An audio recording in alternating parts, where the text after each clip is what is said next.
Bonjour tout le monde. Alors dans cette vidéo, pour le panneau solaire version 3, on va voir comment fabriquer ça sans jamais l'avoir fait avant. Depuis KiCad, j'ai imprimé plusieurs trucs. L'emprise globale du circuit imprimé. Donc là, ce qu'on voit, c'est la face du dessus, hein, celle qui normalement devrait être sérigraphiée avec les dimensions. J'ai imprimé la face du dessus avec un trait de contour sans les cotes. Donc l'idée là, c'est de découper ça au cutter, de le coller par-dessus l'époxy pour avoir un repère et de mettre une couche de vernis. Ça remplacera la sérigraphie, on verra ce que ça donne. Et j'ai imprimé la face qui correspond aux pistes cuivre. Alors en noir et blanc, en réglant la quantité d'encre au maximum, en laissant sécher sur un papier calque. Alors le papier calque, il est moins transparent qu'un millard, donc il faudra peut-être exposer un petit peu plus, on verra, mais c'est sorti pas trop mal. Ensuite, j'ai tracé de ce côté-là, celui qui est photosensible avec un stylo bille les dimensions de la plaque. Là, je la retourne parce que je veux pas l'exposer à la lumière. Et je l'ai découpé avec une scie à métaux, tout simplement, pour obtenir ça, qui va maintenant être insolé de ce côté-là pour faire le circuit. Après la coupe, j'ai rectifié les bords en les passant sur du papier grain 120, les quatre côtés, pour avoir une surface qui soit le plus possible exempte de bavure. Et j'ai même mis un petit coup sur du grain 500, comme ça et comme ça, pour adoucir les arêtes. J'ai repris mon plan de découpe et j'ai présenté la plaque en la mettant à peu près dans l'angle. Donc en longueur, c'est pas mal. Et là, je me suis dit qu'il y avait un problème. C'est-à-dire que vous le voyez pas à la caméra, mais le bord de la plaque, il est censé être là. Et là, j'ai un trou. Et j'ai compris pourquoi. C'est que cette cote là, que j'avais notée 60 mm, elle part de l'angle, mais elle va pas jusqu'au bord de la plaque, qui se trouve ici. C'était la cote entre le bord de l'angle et le centre de ce trou-là. La cote réelle, la dimension réelle de la plaque, elle va de là à là, et elle est notée à 63,5, on va dire 64 mm, quoi. Et ben, je vais en recouper une autre, c'est comme ça qu'on apprend. Alors là, on est dans le labo électronique de mon copain, là, celui qui me donne un bon coup de main pour le circuit imprimé. Et il m'a trouvé une insoleuse. Alors je pense que c'est du matériel professionnel, ça, je sais pas de quand ça date, ça date de quand à peu près? 20 ans, 30 ans. Ça a 20-30 ans, donc voilà le truc surdimensionné pour ce que je veux faire. Donc en premier, on a l'insoleuse. On va aussi avoir des produits chimiques qui sont dans le fond, dans des bouteilles, là, je vous les montrerai plus en détail. Quelques équipements de protection, des gants, des gamelles en plastique ou en verre, des pinces, ce genre de choses. À droite, on retrouve le panneau de commande de contrôle. Donc il y a un bouton marche-arrêt, il y a un fusible. Ça, c'est l'interrupteur qui commande la mise en route ou l'arrêt de la pompe à vide qu'on vient d'entendre tourner. Ça et ça commande l'allumage des tubes à UV, alors soit ceux du bas, soit ceux du dessous. Je vais les couper. Là, on a une minuterie mécanique, 1, 2, 3, 4, 5 minutes. Et en haut, on a un petit voyant qui indique en fait quand on met la pompe à vide si on a une dépression ou pas. Alors c'était un truc fabriqué par Circuit Imprimé Français, Cocorico, châssis métallique, voilà, elle a 30 ans, elle n'a pas tourné depuis on sait pas combien de temps, mais elle marche quoi. Quand on l'ouvre, qu'est-ce qu'on retrouve dedans? Eh ben c'est pas très compliqué entre guillemets. On a donc en partie haute 4 tubes fluorescents. Alors c'est des tubes qui émettent dans l'ultraviolet en fait. Le principe de l'insolation, ça nécessite des UV, donc c'est pas des tubes blancs. On le verra plus tard. On a un millard, une feuille de plastique, une vitre, et en dessous on a à nouveau 4 tubes ultraviolets. Donc le fait qu'il y en ait en dessous et au-dessus, c'est tout simplement si on insole un circuit imprimé double face, c'est-à-dire avec des pistes de cuivre d'un côté et des pistes de cuivre de l'autre, on va allumer les deux côtés. Si on fait un simple face, ce qui est mon cas, j'ai des pistes uniquement sur la partie du dessus, je vais utiliser que le haut. Alors, je vais allumer, j'ai mis la minuterie en route, j'ai allumé les lampes du dessus, il se passe rien, c'est normal. Ici, il y a un petit contact de sécurité, tout simplement, alors qu'on va chanter à la main pour éviter de se flinguer les yeux ou la peau. Voilà, donc je vais pas faire ça longtemps. Donc là, les tubes sont pas chauds, mais ça émet un petit peu dans le visible et beaucoup d'UV. La sécurité, elle est là pour ça, hein, pour pas qu'on se flingue les yeux, la peau, etc. Pour ceux qui savent pas comment ça fonctionne, une petite explication rapide. Ça, c'est une plaque d'époxy simple face présensibilisée, c'est-à-dire que de ce côté-là, sous le plastique, il y a une couche de cuivre qui couvre entièrement la plaque. De l'autre côté, il n'y a rien, c'est uniquement le support, c'est de l'époxy.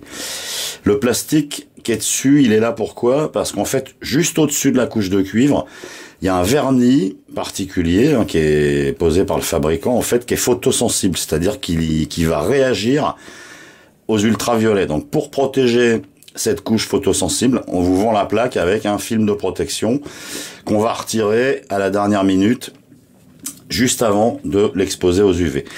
Pour obtenir sur les pistes la face en cuivre, en fait, le dessin des pistes qui nous intéresse pour le circuit imprimé, on a besoin de ça. Alors ça, c'est ce qu'on appelle un typon, c'est-à-dire que là, on voit pas bien, il y a beaucoup de reflets, mais voilà, si ça correspond en fait au schéma, aux pistes, tout ce qui est en noir.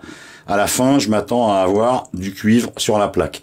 Donc c'est imprimé sur un film transparent, un mylar. Alors, je vous avais dit que j'en avais fait un sur du calque. Mon pote là, chez qui on est passé ce matin, il a jamais fait avec du calque, il a pas confiance. Donc comme chez lui, là, il a une imprimante laser. En fait, il a eu la gentillesse de m'imprimer le typon. Et pour faire bonne mesure, il l'a imprimé 2 fois. Donc là, on a 2 millars qui sont superposés. Alors quand on fait désolé pour les reflets, quand on fait ce genre de truc en fait et qu'on superpose 2 millars, évidemment, la difficulté absolue, c'est de les aligner parfaitement. C'est-à-dire que si vous avez 2 fois le même dessin, mais légèrement décalé, ça va baver. Alors maintenant qu'on a notre plaque, là on imagine que j'ai retiré le film plastique, ce qui n'est pas le cas. On va venir poser par-dessus le typon, on va les aligner, et ensuite, par-dessus l'ensemble, on va venir mettre une autre feuille de mylar qui a les dimensions de l'insoleuse. C'est-à-dire que la feuille de mylar que je viens de poser, sans faire bouger ça, elle appuie sur les caoutchoucs souples qu'on a tout autour de l'insoleuse. On a les mêmes caoutchoucs sur le couvercle en haut, donc quand je vais refermer, cette feuille de mylar, elle est pincée entre les caoutchoucs. À partir du moment où on a mis la plaque de cuivre sans sa protection, la feuille de mylar, que tout est aligné, on allume la pompe qui va... Alors là, il faut que j'appuie un peu parce qu'elle est... c'est un peu abîmé. Là, on entend, ça commence à... Voilà. Et si on va avoir ici, je suis à moins 0,2, entre moins 0,2 et moins 0,3 bar en négatif, c'est-à-dire c'est 0,3 bar de vide. Donc là, la feuille de mylar, elle est plaquée par-dessus le typon, elle appuie. Ça appuie aussi sur la plaque de cuivre, ça appuie sur la plaque de verre. On sait qu'on n'a pas de bosse, on n'a pas de déformation. L'étape d'après, ça va être d'allumer les lampes UV, soit celle du haut si on est en simple face, soit celle du haut et du bas si on est en double face. Combien de temps est-ce qu'il va falloir qu'on expose la plaque? Alors là, ça dépend et je suis un petit peu dans le flou. Le type qui a donné l'insoleuse à mon pote, c'était un professionnel qui avait une boîte qui fabriquait des circuits imprimés. Il lui a dit 2 minutes 30 d'insolation. Mon pote a également demandé à un de ses collègues, en fait, qui en fait beaucoup, il lui a dit avec cette marque-là, 1 minute 32 secondes. C'est précis, hein, 32, pas 33, ni... Donc comme j'en sais rien... Ça, c'est la plaque que j'ai coupée trop petite qui va me servir à faire un essai.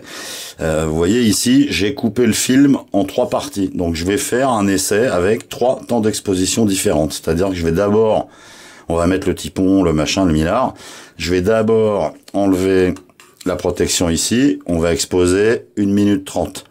On va couper. Je vais retirer la bande qui est là. On va exposer 2 minutes. Enfin, j'enlèverai la dernière bande et on va exposer 30 secondes de plus. Ça fera 2 minutes 30. Donc, on aura 3 temps d'exposition différents sur la même plaque. On la passera dans la suite du process et on verra ce que ça donne. Le premier objet indispensable, c'est ça.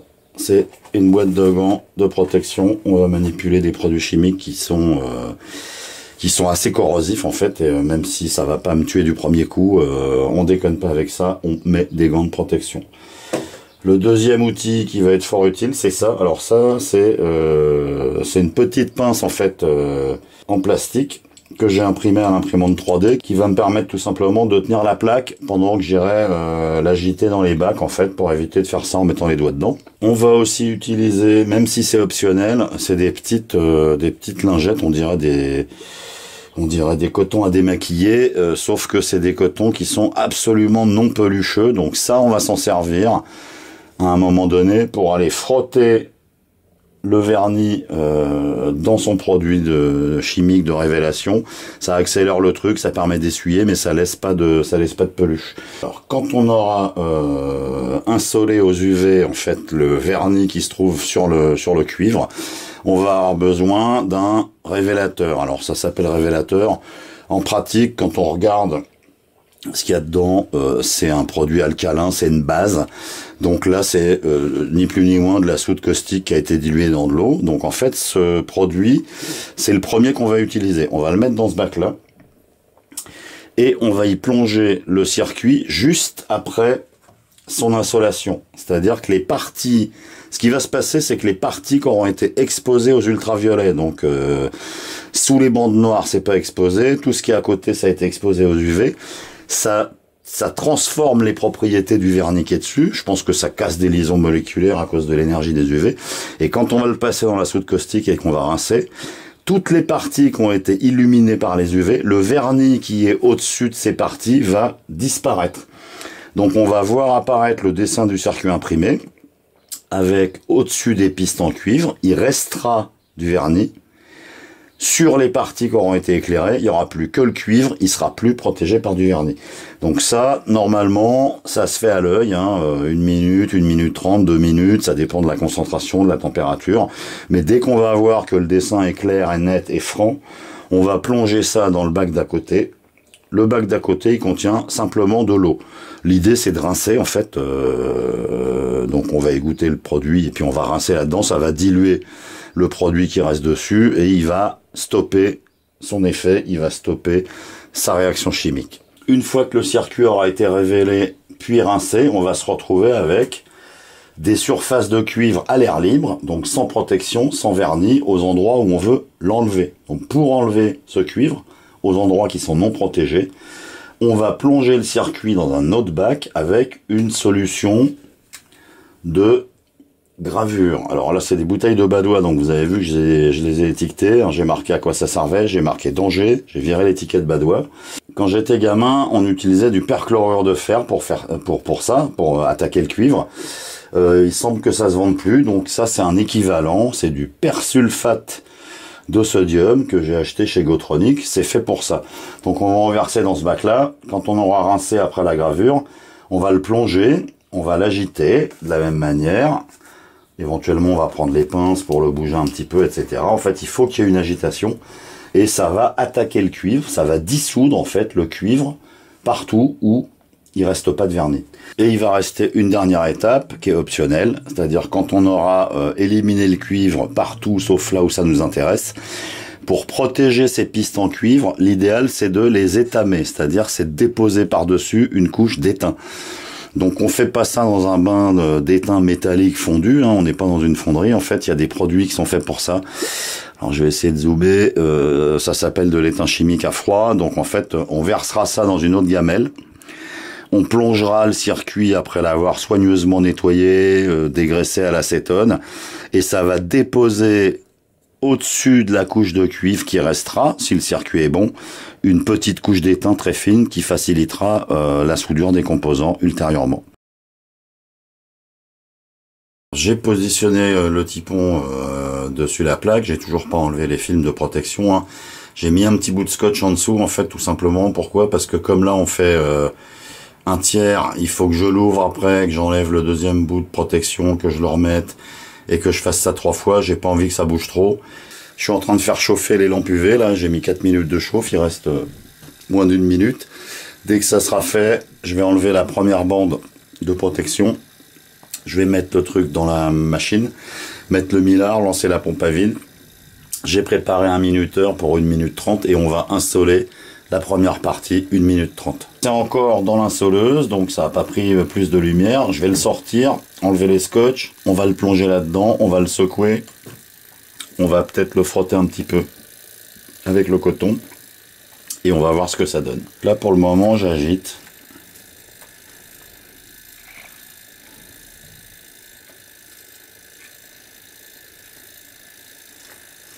Il n'a pas l'air de se passer grand chose. On va prendre un bout de bois, on va le remuer un peu. J'agite toujours dans le révélateur. Aucune piste n'apparaît.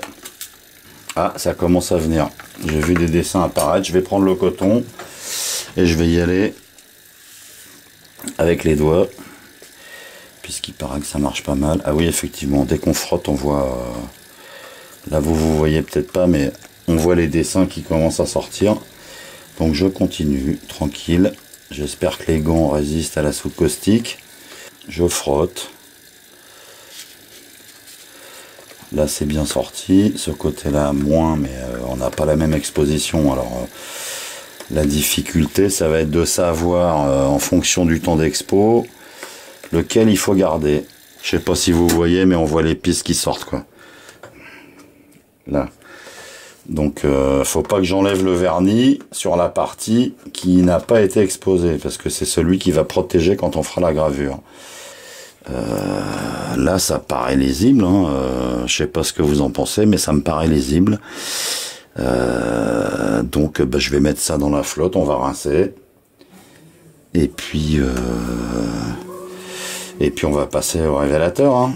Entre 2 et 2,30, je vois pas la différence. Je fous dans l'eau. Je viens de le rincer à l'eau claire. Donc, on voit bien ici, il y a une différence de teinte qui est flagrante là entre le 1,30, 2 minutes. 2 minutes 30. Dans les 3 cas, les pistes sont assez bien dessinées. Donc ce qu'on voit qui est sombre, en fait, c'est la partie où le vernis de protection n'a pas été bouffé. Donc quand on va le plonger dans le produit qui attaque le cuivre, tout ce qui est en noir, enfin en noir, c'est plus en noir, tout ce qui est en plus foncé, devrait rester du cuivre, le reste devrait dégager. Résultat du test, ça donne ça. Donc on avait le truc coupé en 3 parties. 1 minute 30 d'insolation. Clairement, c'est pas assez. Ça a même pas décapé le vernis. 2 minutes d'insolation. 2 minutes 30 d'insolation. Après, je l'ai révélé. Là, la différence qu'on voit, c'est qu'ici, les toutes petites lettres, en fait, elles sont beaucoup plus fines que de ce côté-là. Donc je pense que ça, c'est pas mal. Ça, c'est chouïa fin. Par contre, là, j'ai regardé de très près. J'ai aucune piste qui semble interrompue. J'ai pas de faux contact. Même chose ici. Même si j'ai un tout petit point là, ici, une petite ligne en bas. Il me reste un peu de cuivre ici parce que je l'ai sorti du je l'ai sorti du bain de gravure quand ça a été propre. Donc là, 2 minutes 30. Je vais partir sur 2 minutes 15. Et puis, comme je suis joueur, je vais utiliser mon papier calque à la place du millard que mon copain m'a fait. C'est le résultat final avec un typon imprimé en papier calque en une seule épaisseur sur une imprimante jet d'encre. Il faut bien laisser sécher l'encre. C'est plutôt pas mal. Les repères de perçage qui font 5 dixièmes de millimètre ou un truc comme ça, ils sont très lisibles. On va essayer l'étamage chimique. Donc là, j'ai le circuit. Je l'ai légèrement frotté avec un abrasif grain très fin, style 800. J'ai décapé à l'alcool à brûler pour enlever les traces de gras. Alors, je sais pas si vous avez vu, mais directement, c'est devenu blanc.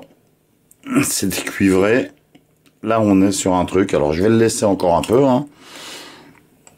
C'est censé déposer une couche de 20 à 35 microns d'étain pur. Là, je pense que c'est pas mal.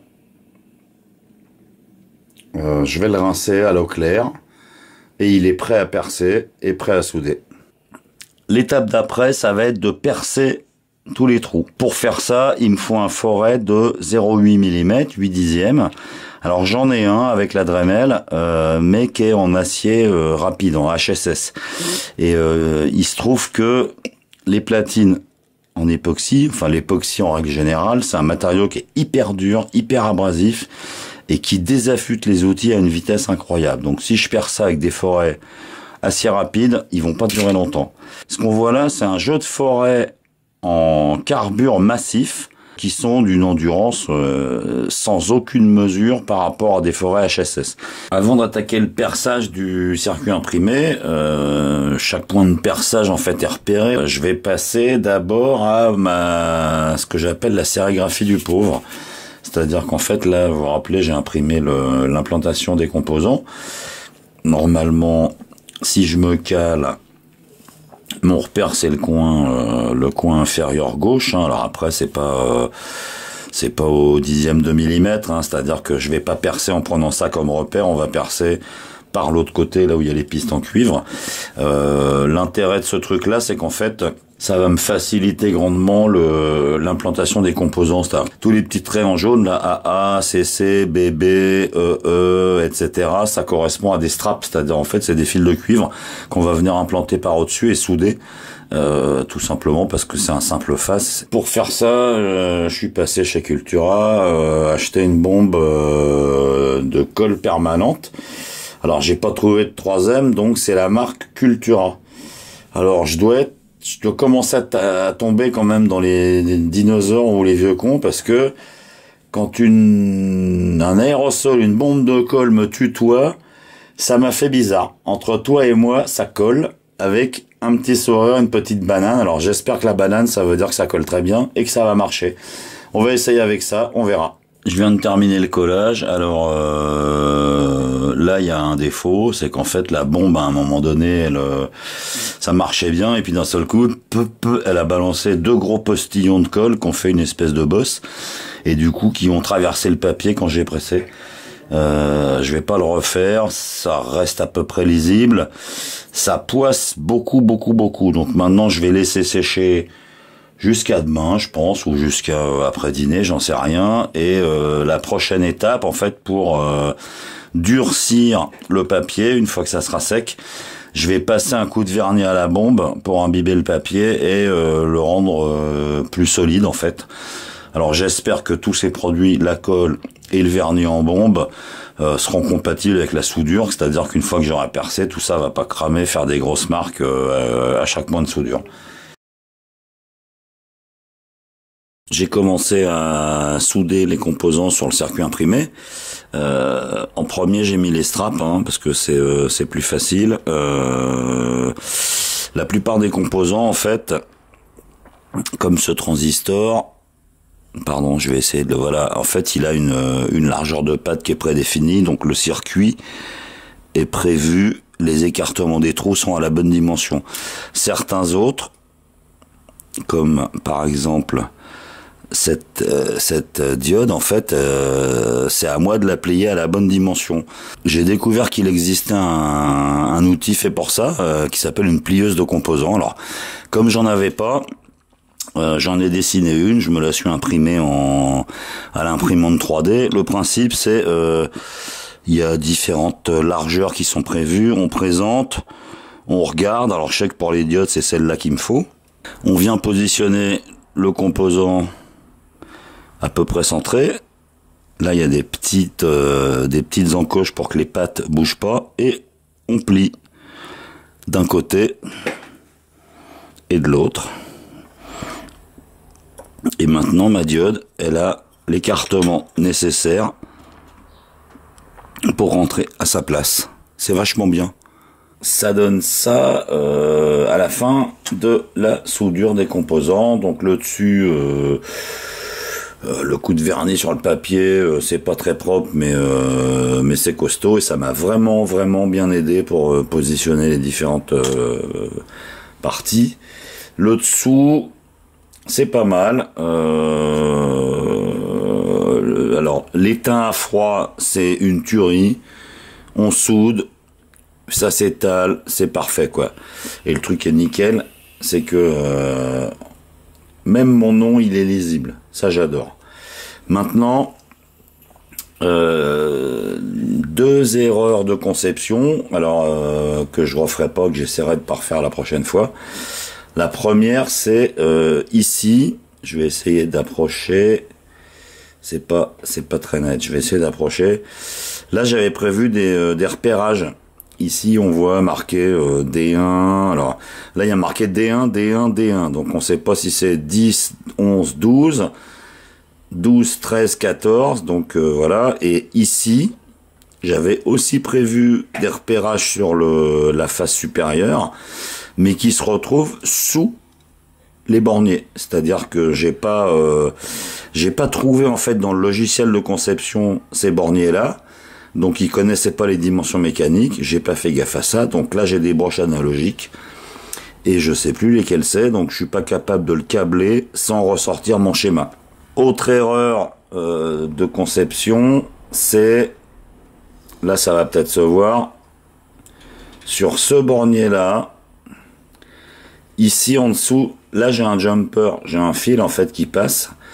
Et ben le problème c'est qu'en fait le bornier, comme il est large, qu'il est épais, il est posé dessus. C'est-à-dire que j'ai pas pu enfoncer le bornier jusqu'en bas. J'ai le même problème ici, sur celui-ci. Alors j'avais pensé à les écarter pour pouvoir passer ces straps là. J'avais pas pensé que ce strap là et ce strap là allaient se retrouver dessous.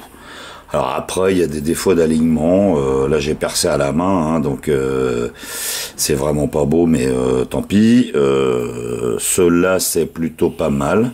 Ils sont à peu près alignés, donc bon, globalement, je suis quand même assez content. C'est le premier truc comme ça que je fais. Et si on compare au montage sur le breadboard, c'est quand même beaucoup plus compact. Donc maintenant, ben, il reste à le tester déjà pour vérifier qu'il fonctionne. Et puis il reste à faire un nouveau boîtier qui va contenir le circuit pour 3 panneaux, plus l'Arduino et le Shield. Ça sera l'objet de la suite.